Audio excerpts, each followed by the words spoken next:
Hello everyone, I'm Graeme Nisbet and I head up the rural team here at Harper MacLeod. It is really disappointing that we can't meet up with you at this year's shows, but the coronavirus pandemic has affected many aspects of all of our lives.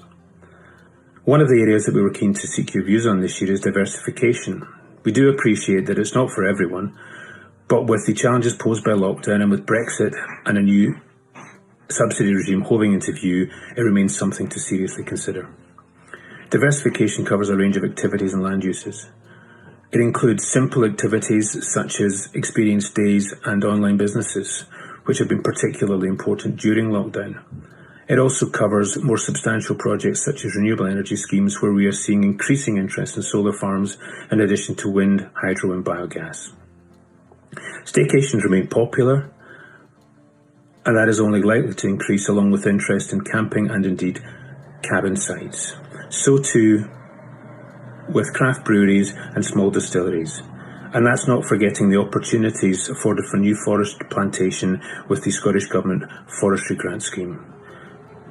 So plenty to think about and indeed to talk about when we do get a chance to meet up, whether that is later this year or at next year's shows. In the interim, take care.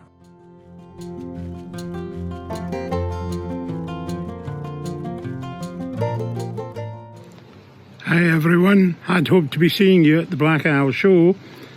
Unfortunately, COVID has put paid to that and a few other shows as well.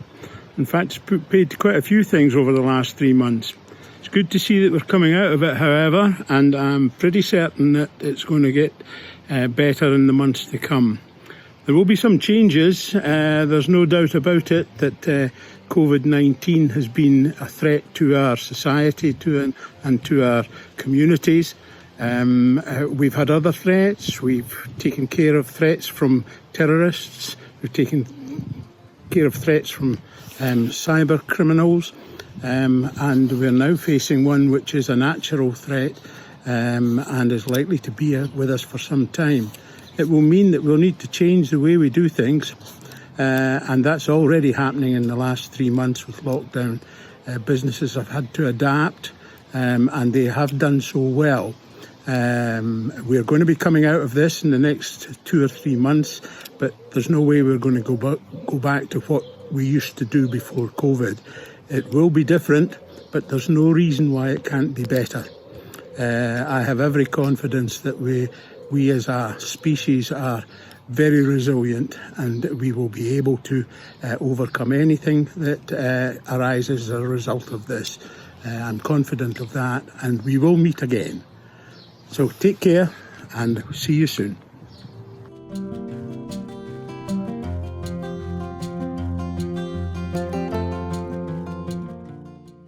Hi, my name is Angela Gray. I am a senior solicitor at Harper MacLeod and I'm based in the Highlands Islands of Moray, and I specialise in real property and crofting law. I'm absolutely gutted that the shows aren't on this year, but I think one of the really big positives to come out of the ongoing situation is that it is sparking conversations within families about the future of the farm, and it presents a really good opportunity to review the documentation which you currently have in place and what you need to get in place.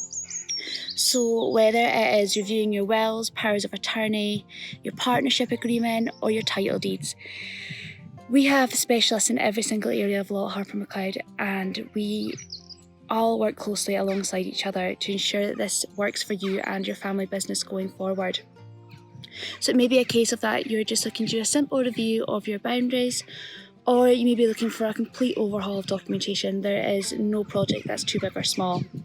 So this time does represent a great opportunity to prepare for the future, and I'd be delighted to assist you with this. So I hope to hear from you soon, and I hope to see you soon. Thanks.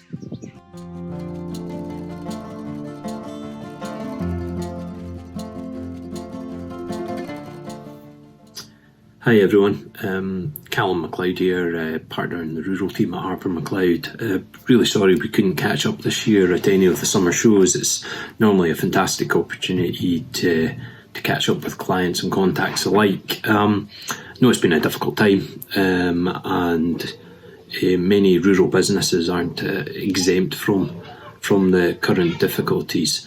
But the rural sector, I've tended to think, is always a very resilient sector, and we're seeing many clients who are we're very much operating business as usual just now, especially, say, their farming clients.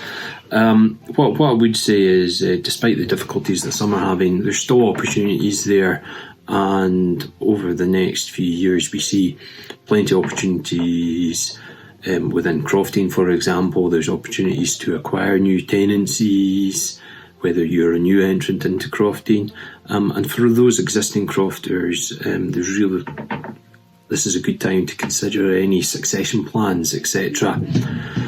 Throughout the wider rural sector, the low carbon economy is going to be really key and important over the next few years, with still opportunities with renewables, and we also are seeing more opportunities surrounding carbon restoration projects and carbon storage projects, in particular with peatland restoration to the fore, which is a good opportunity for crofters and landowners alike. If anyone's wanting to get in touch, please do, and we can discuss any of these issues with you. Meantime, here's hoping to see you all at the summer shows in 2021. Cheers.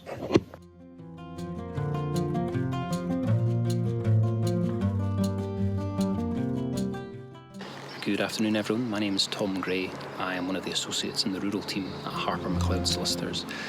It's a real shame we can't meet and have this conversation face to face this year at the agricultural shows.